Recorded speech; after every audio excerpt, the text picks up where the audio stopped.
Hey family, welcome back to the channel. I am your host, Cut Nice 50, and welcome to One on One with Cut Nice 50. Today, man, we got another amazing interview featuring my girl, Lana. I put her social media right here so y'all can like, comment, subscribe to her channel, watch her full story of her childhood trauma, which she shared with us today.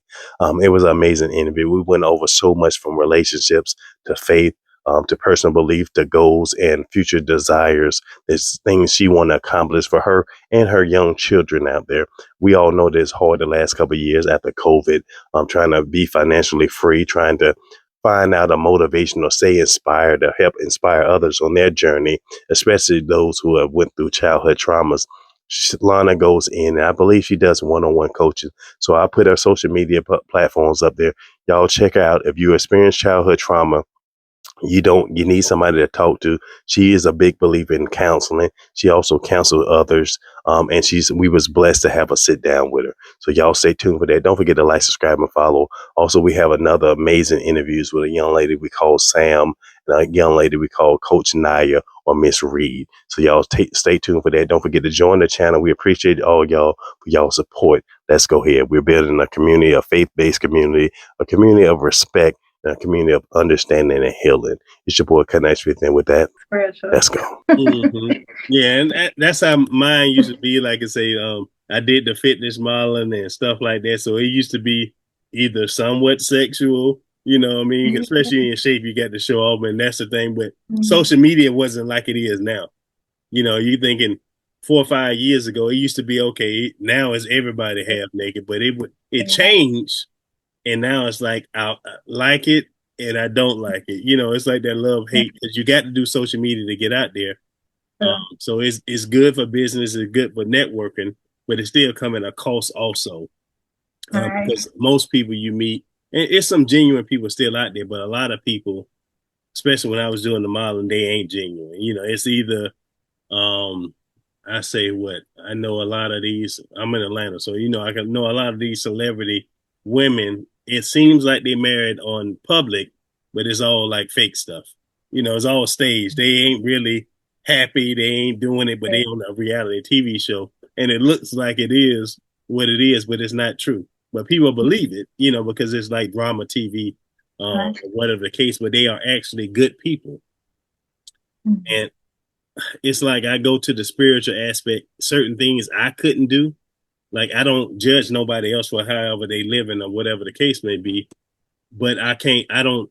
I never been blessed with that ability to judge other people. I don't know. I thought it was everybody operated in that same manner, but it ain't true. You know, we all are judgmental at times. But myself, I never judged people, and I don't know. It was my grandma? She was like half Indian, you know, and I think pretty much we are the indigenous people. But she was like with dream catchers and all this other stuff.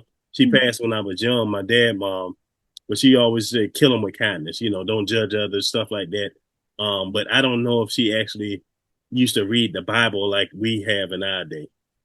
You know, Indians, they have their own stuff like that, but she always say, you know, rely on God or whatever. But I always took that with me, you know, being in South Carolina, you know, KKK was still, you know, you name it, calling every name in the book. I done been calling it. I didn't judge them, but I didn't also hate nobody else. I just figured out you don't know. You saying this, but you don't even realize what you're saying because it don't pertain to myself. Right. I knew my power. I knew that we are, if we the most prosecuted, and we can just looking at it, black people, it just seems like are prosecuted or made to look harsh, bad, negative people. For what reason? That's always I used to say. So it has to be something especially unique about people of color. Not saying just all black people, but just people who are prosecuted and go through all these trials and tribulations. There's other unique people out there, but there's something specifically about black people that I think is just special. Whether people don't believe it or not, the world says it. The Bible kind of explains it somewhat, but that don't matter when it comes to what you actually believe spiritually. You know, we all gonna be tested and tried, but I just was like, man, acting. Did you do some modeling yet? I've been told a lot of times that I should. I had signed a contract with a modeling agency that was in, I think, was it Nashville or Memphis? I forgot, but I had got out of it because it seemed like I had to pay for everything.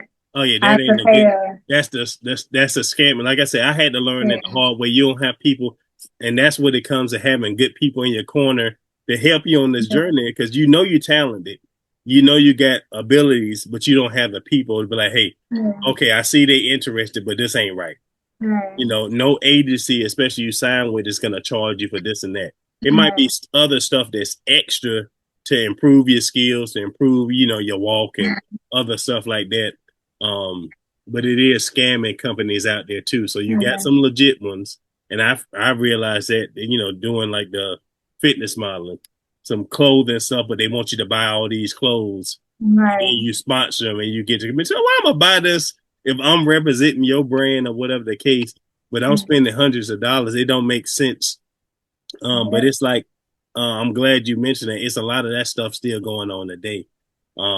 I think I was in a running for, and I ain't talking about this company itself, Men's Health and Fitness.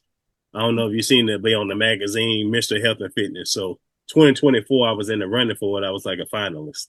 But every week the idea is presented for people to vote on you, but the way you get more votes and stay ahead is people have to also donate. So you get the free votes, but you also have people donating. So you know you got a lot of supporters or whatever else. And there's some people say they got I think it's a girl. She was going for Miss Health and Fitness. So it's a male version, a female version, and we all in the health and wellness. But she was married to a ex NFL player, and I think her husband's a coach. But she had millions of followers, so you know people are gonna support her more. And just imagine, just for this fake title, you know what I mean? Because I'm still gonna do what I got to do with it when it comes to health and wellness. I'm still living this life. I'm not. This ain't not go just to get on a magazine cover or whatever else. But just imagine how much money they running because we had thought it was a short contest, but then they started expanding it out weeks and weeks and weeks and even months. So your fans, how much is the burnout? You want people to support you, but you just spread something out that should have been maybe a month, maybe a couple of weeks to 3-4 months to try to win a title. So it turned into it stopped not support, but a business. And I was like, I never do it again. You know, like it always come up and do you want to apply? I was like, I never do stuff like that again because now you're taking advantage of people who generally want to see you succeed or advance. So I call it almost it's for a good cause because they support veterans, homeless, stuff like that. They save with the money, but it's still a business aspect of it when you get into that world. All that, you know, those millions of dollars ain't going to these people because the world wouldn't look like it is now. You know what I that's mean? true. So it's like I see people doing it, and it's multiple contests like that, from acting to modeling to the health and fitness to different things. You know, we see these contests when you see people post. I don't know if you've seen it yet on your timelines. Hey, vote for me, vote for my Yeah, child. They trying to be this, but it's like yeah, this. You can do free votes and then paid votes, and they go on for weeks. Have you seen that yet? yeah, I have. You know, and it's like it's like a pyramid method. You want those to win, and it's nice, but the Right, only it's like the money buys it, right, and it shouldn't be like that. You know, you got genuine people we can always support, but that's yeah, one thing I look at and I was like, because it stops people who for wanting to keep voting for you and keep donating and keep trying to help you succeed. It kind of kills that for me, and that's a yeah, sad thing that's I true. see. So yeah, Yeah, I think you're gonna find a good balance. I know it's a couple. I think I know is it Click Models down here in Atlanta. They always looking for fresh faces is what they call it. Just like in acting, it's called fresh faces. You ain't been in nothing. They ain't see you. They see you and they want you to actually partake, or they want you to try or audition. That's why I say the monologue is gonna come in place. And it's nothing. It can be 2-3 lines. It can be anything. Cute girl, mean girl, bad, whoever, what it is. It's just something unique to you to show off that you are multi-talent. You know, you got different things, and you already doing it. It's just putting it on paper, or when they ask, hey, give me a 15-second, because normally it's 10-second, 15-second monologue. And it's like Denzel, his greatest one you seen people kept doing over and over. It's the which is one. He was the bad cop. And old boy took his money. King Kong don't got nothing on me. Yeah. That was his long monologue, and he didn't write it down. He made that up on the spot, they say. Nice. So, he one of the best, of course, but he still made it up on the spot, and they just was like, okay, we're gonna keep it. Ain't no need to shoot nothing else. We got it because everybody believed it. So he used that, but that was a shame that he only got the Oscar after he did that role. And how great he is. All those movies he did, they didn't recognize him until he did pretty much. He was the evil cop. Oh wow. Yeah. So I tell him it's two sides. We can still do what we got to do for ourselves, but I think now he's proclaiming to be a Christian. He only doing a couple more movies, and then he was like, he done. He don't do social media. Other people post some stuff, but he don't got like an IG account. He don't got no social media accounts. And, just from interviews people put out there, but he just think that we need to, I think he's trying to get ordained also. Mm-hmm. So, let's go ahead and wrap these up. What was your deciding factor to share your story public when you first made those? And I know you had other videos, but that video right itself about, I think it was two experiences, right? Right. Yeah, it was. And how far along was it? Like the two situations, how was it the same year, years later? I think it was the same year. 13 was horrible for me. Yeah, 13. I think it was the same year. And did it lead to you? Do you like older men? And I know it was rare pickings up there in Tennessee, maybe. So yeah, I do. I just associate them with like more wisdom. But whenever I was going through those things with those two older men, I actually wasn't attracted to them. I was into females. That's what I mentioned in my video. I was dating a female at the time. I didn't really get attracted to men until I met my kid's dad. That's why I had kids with him. But yeah. Yeah. So at 13, you was dating a girl. Yes. Okay. And what you think attracted you to a girl at 13? Because I mean that's all I grew up around. My first everything was with a female. I don't know. Just all I knew was females. I grew up around nothing but females. My mom, my sisters. And that's all you seen. So your love, hey, I love my sisters and stuff like that. So it's natural for me to love a female. Yeah. If that's what all I see, that's all I know is the love of a woman. But we take it to the next level. Like I got friends who homeboys, and people tell me all the time, how can you be a Christian or whatever? I just consider myself a Jesus believer. It'd be like, how can you be a believer and associate yourself with somebody else who have a different lifestyle than you? I'd be like, how can you not? If you saying you're a believer about somebody's personal choice, because I got a homeboy and that's all he had was sisters and stuff like that. Started doing hair, amazing. He killed it, win all the awards and stuff like that. Played football, but he's a big guy, and he's not ashamed to say, hey, I'll knock your head off if I have to. There's nothing feminine about him. Like, now it's a different time, but we from a different generation when it's like, we don't care what you do in your person. That's your private life. Right. How can you judge them and you not perfect? You know what I mean? Right. So I never understood that or never judged people for that belief. And I get other people, but I was like, I'm not called to be a prophet or a pastor who actually trying to judge and criticize them. But I was like, because the Bible don't say that. From my perception of it, I don't think the Bible tells us if you don't have that sin, then how can you judge others and you still a sinner itself? Yeah. So I took that personally in my walk with anything. Only thing I have a passion for, and I don't tolerate. And then we all have our own things as abusing kids, children, and people who can't protect themselves, from women to elderly, stuff like that. If I see it, it ain't gonna happen in my presence. That's just me personally. But I still not gonna judge them for it. I just realize that they got to be in a place that they don't understand what they're doing. And that's what clinged to me when Jesus, like before he actually passed or transcended back to heaven, that he said, "Forgive them because they know not what they do."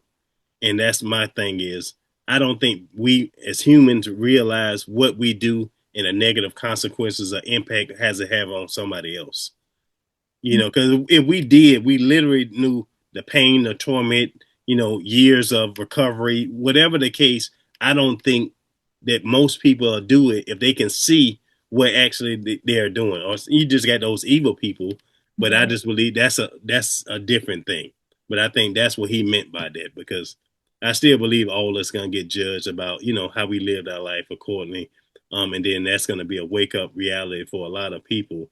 But and I know it's hard. I know it's hard for you over there. So it's just you, no support system over there. Well, my dad, I stay with him now. Okay, that's good. I was out on my own for about 4 years, and then I came here. Um, but their dad's mom, she does pretty good with getting them. Okay.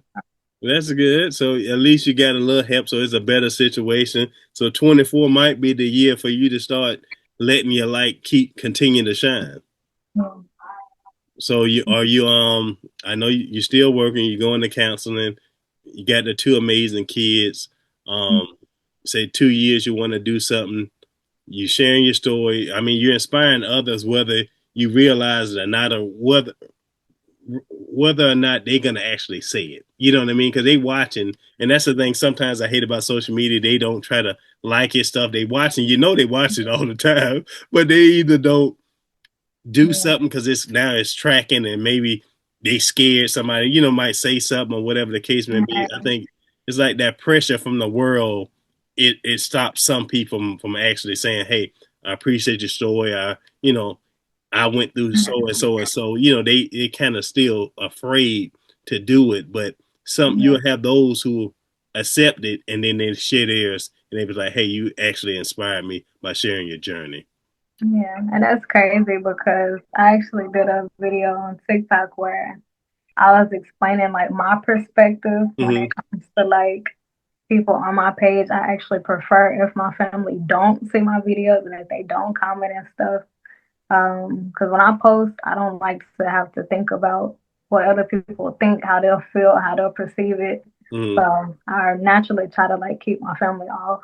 So I Yeah. don't mind them not interacting. I prefer it to be that way. Mm-hmm. But I mean that mentality is right, because you shouldn't care what other people perceive about it, because it's your story, it's your truth. right, Whatever you do in the video, and it don't matter if they was right there with you. They ain't gonna see it the same way because they ain't you. You know what I right, mean? So I have people like that, but like, "Hey, why you ain't do it?" Because you ain't me. How I'm gonna do it the way you want to, and we don't have the same thought right, process. We ain't lived the same life. We ain't walked in the same shoes. So I hear that a whole lot. Um, yeah. so I mean, I know your faith journey. Was your faith rocked a little bit when you went through whatever, or you was just at that because you was at a young age that uh, it's kind of easily to get over a whole lot of stuff. It's still traumatic, but the youth, they say that's what the wise is for the old. The Right. youth, we get over stuff quick and fast. It's like, hey, we don't, because we don't know the consequences or the effect that they're really gonna have on us. Because we're Right. kids. Our brain ain't mentally there yet. So looking back on it, what do you think? You think you Um, handle it well, or you think you ain't crash out? I don't believe from your no, testimonies. I don't think. no, my coping mechanism was really just staying away from guys, Hmm. just isolating myself. But But you wasn't even with guys too much back then, right? no, I wasn't. I was just dating females. Hmm. So when Um, did you start your first date of a guy? What year was that? On what age? I was about to be 18. That was with my kid's dad, so 2018. Okay, so that was your first real boyfriend, Yeah, and he ended up becoming your kid's father. yeah, And I know, yeah. I can only guess that you was like toxic. I don't know why, but why y'all not together in your opinion right now? He just need to grow up, Um, or you think it's both? it's both. Okay. Um, because um, it's a lot of stuff that I don't know. That you It's dealing a with? lot of Yeah, it's a lot of stuff from like childhood that like it alters the way I Think yeah, and how I like perceive and interact, and he would have reactions to certain things that I would do out of survival mode. okay. And All it right. See, just I'm a male and I'm an older male. Share one experience because I might can help on that from the male aspect and an older male aspect. right. Okay, so one example, whenever me and him lived together or whatever, um, when he would come home from work, Hmm. just I don't know. When you know how when people like get off of work, they're tired and stuff Yep. like that. My brain took it as, oh, so you're not happy to see me. You must not want me here. So I got up and left. For that, So, yeah, because I don't know, just from childhood, I just grew like extremely sensitive to you was people. Like, used to that. You didn't have affection, so you was wanting that affection all the time. right. Did you express that to him before while y'all was together? Hey, I went through this one as a young child, so I love you. I want to be with you, but this is what I need. Have you ever told him those exact words? I mean, yeah, Uh-uh. no, not really. Nah, I see, didn't know that. I didn't know to say that. I guess I just figured, okay, you're in a relationship, you should know. but that's the thing. Men ain't mind readers. Only thing we can go off is what you tell us. Hey, this is what. Because remember, we logical. Women, I say it's more emotional. You in tune with a whole lot of things. You can multitask. Man, we ain't that great at multitasking. That's just it. We can do certain things, but we generally have tunnel vision. I get off work. I know I got my beautiful girlfriend, my wife, whoever at home. I always love to see it because you're there. I'm coming home to you. I know it. I'm But you're always not excited smiling though. Like no smile. because Like he you're not probably tired. happy. Did he have a good day? You be like, hey, did you have a good day? Or it's just like you ain't even happy to see me. Was Mostly it you're one not day happy. you asked him, hey, did you have a good day? How can I help? I'm happy to see you. Did you ever return it? Hey, I'm happy to see you. I know you had a hard day at work.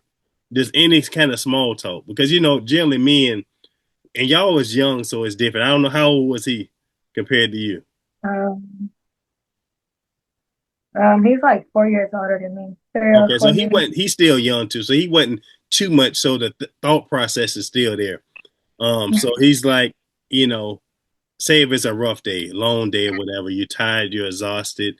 Men generally don't open up until they like feel safe.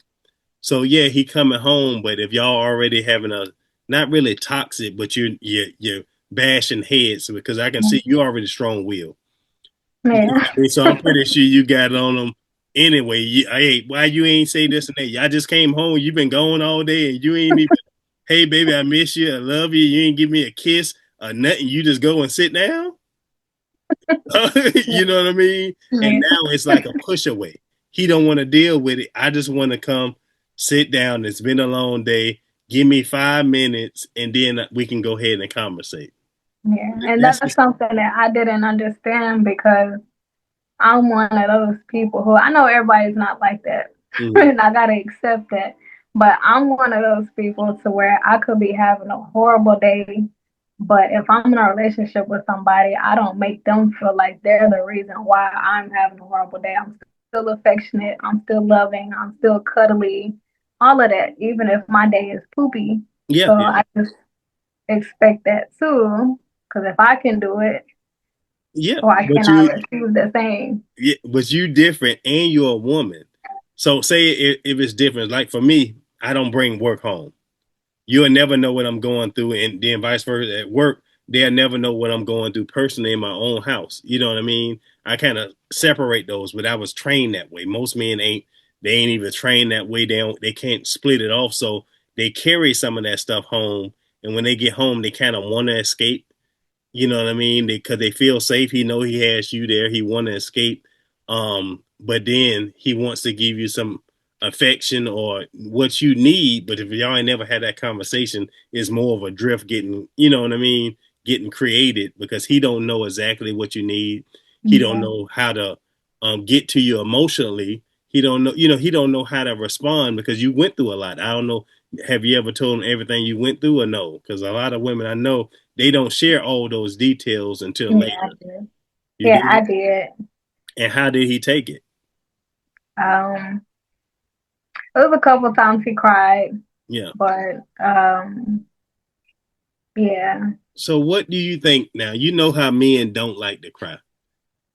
So if a man cried about you sharing your experience to him, what you thought that how you felt about you? Well, he has empathy, he cares. Um, but I just feel like it could have been showed better. Yeah, It could have yeah. been shown better. No, it could be shown better, but I tell you that when a man just you tell him a story and he sees it, he imagines it because it's nothing that he can say to make it better. You know what I mean? As a man, you're supposed to be a protector, provider. You're supposed to do whatever you can to prevent your spouse or your loved one from going through that pain. But if they went through something and they can't do anything to help you out of it, and that's your own soul battle, that's a lose-lose battle in their head, especially as a man every day. It's nothing that I can do to fix this. It's nothing that I can do to erase that pain or erase the torment that you had to endure. So I'm always gonna fail in that aspect, but I want to make you whole, you know. So coming from a man, some men don't know how to handle that. I want to do my best, but I know I can never fully please you. You know what I mean? Unless y'all have deep conversations with it. Hey, I know you can't fix this. I know you can't do that. But only thing I need from you is when you come home, this acknowledgement. Tell you miss me, you love me, hug me, and then go ahead and do whatever you got to do. If you need 5, 10 minutes. But I know a lot of couples, especially just even the older couples, they don't do that. You know what I mean? I myself, like I said, I like my alone time and I don't have no alone time now. My daughter is going on 27, but I had a prayer about it. I got a 2 year old now, so my Yeah, son gonna be 3 October the 13th, and I yeah, got a 27-year old. So believe yeah, me, going back in that aspect, but I like from being overseas for years, isolated, playing football, traveling, doing all this stuff in my past. I love my alone time and I'm still lovey dovey. But when I want it, then that's it. I don't want to be bothered. I don't want to be talked to. And then my spouse is different too. She needs that. And just coming from a woman, she need that affirmation. She need reassurance. Hey, this and that. I know it. She wants to make sure we're on the same level. And I just try to, let it be known that men and women we operate different. We all don't need something, and it could be something just different for you than anybody else. But we all need reassurance of certain things. Like I said, I took marriage uh, as a vow.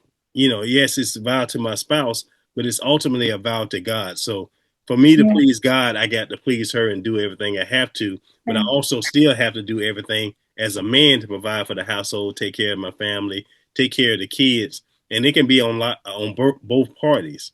But there's no one time that I'm thinking about anything outside of the household. Because I Yeah. know women they mind to go, hey, you ain't appreciate me or something. You thinking about another woman, and vice versa. Some men, hey, I just come home. Are you cheating? You hear those stuff a lot because it's not no reassurance or respect in that relationship like that because we all know what we want, but we don't share that to our partners. Hey, look at we're not connecting on the same time. My wife constantly reminds me, hey, we need a date night. We need to sit down for a week, a conversation, because we both busy, especially with kids and everything else you got going on, daycare, family stuff, and the unseen stuff. It's hard to even have a conversation at times, especially when kids are in the picture and then you both working or one working. cleaning, housework, laundry, that is a never ending story. So that's why, I wasn't a big conversationalist. But I'm pretty sure you let them be known, hey, we need to talk. What you got going on? But I Yeah. don't know, how did you approach it, and if he was the opposite of you with attitude wise, you know. Yeah. Yeah. I know I could have done better. I know instead of me leaving, I probably could have like went outside for some air or something. And you just But left. I just up and left. Dang! Cutthroat. I don't know, cause like whenever I feel emotions, and that's what I told him. Mm, Like it don't take much for me to feel unloved. yeah, It don't take much for me to feel like you don't care. All it is just something simple. yeah, And just that one simple thing, even the eye contact, if the eye contact is off, like I'm just gone because yeah. I don't like to feel, I Yeah, don't know. nobody on earth likes to feel unwanted, but Yeah, especially I can speak from women that I know, they don't want to feel unappreciated, not loved, you know what I mean? Especially when they went through, say, bad relationships or hardships in their life. right, We want that connection, period, and as a man, sometimes we just don't get it. Because we don't operate the same. I don't need no reassurance. I know you love me. I know we here. You know what I mean? So, because we often forget, okay, those emotions, the temporary emotions, but what's the good ones? You here for a long time. Love don't ain't just going away. So I don't know, when did y'all split? uh, I left whenever, like, I had just gave birth to our first daughter, and I was really only there for like a month, Oh, and then I left. so you done crushed his hopes and dreams. And what did he say? How did he handle it? A lot of resentment towards me. Like even now, like 5 years later, it's just a lot of resentment Yeah, and just a grudge and blaming me for a lot of stuff. And I mean, I get it, but my thing is, I express to you that I feel unloved. I express to you these things, and nothing changed. And but, I'm not one but of how those long people. did you express them? Okay, I know as soon as you give birth, I went through two postpartums, and your emotions is all out of whack. So whatever Yeah, you feeling is amplified 100 times more than you can ever it really imagine. is. And men don't understand it unless they went through it. Right. So I try to tell men, hey, you don't know what she's going through, and yeah, you can feel this type of way, but you're never a woman. We'll never give birth, so we can't even imagine the stuff you go through. Now put that on top of the emotional stuff that you went through in your past. Is understandable, but what can he do to make it better? He can probably find solace and understanding. I don't know if he watched any of your videos and just get a full grasp. And getting older, I think he'll probably eventually come around, but I still think y'all need to have a conversation. You know what I mean? Because, hey, he is still the father of your children. You loved him. Y'all had a great relationship for a while, but it's something there. I tell my wife, and I don't had this conversation with a lot of people, that men love harder than women. What you think? I actually agree because females they fall in love easy and frequently, but guys they barely do it. So when they do it, it's That's just like it. We giving you everything, because a woman leaving can crush a man and he'll never recover. You know what I mean? So if it's still resentment or pain or whatever else, or he blaming you, that's a sign. You can look at it two ways. Either he being petty, because men don't normally hold grudges, or it's still love there, and he felt like you abandoned him, which you said you had that feeling of being abandoned, but you did yeah, the same to him. So yeah, I know you talk about it. I seen in your videos. Um, I think generational curses and stuff like that repeat in the past. And what happened? You did the same exact thing unintentionally, because you just tried. You know what you felt at that moment, but didn't give it time, and you just did what naturally comes to you. yeah, So I think, yeah, he definitely hurting. Two yeah, kids. I love my kids. I know I'd do anything for them. Just wanting to see them grow, and now you can only imagine now somebody else might be in the picture, whatever the case, and he can't have that connection. You know what I mean? So that's another mindset for a man that he has to deal with, and he don't understand because there wasn't no understanding why. Okay, we had a little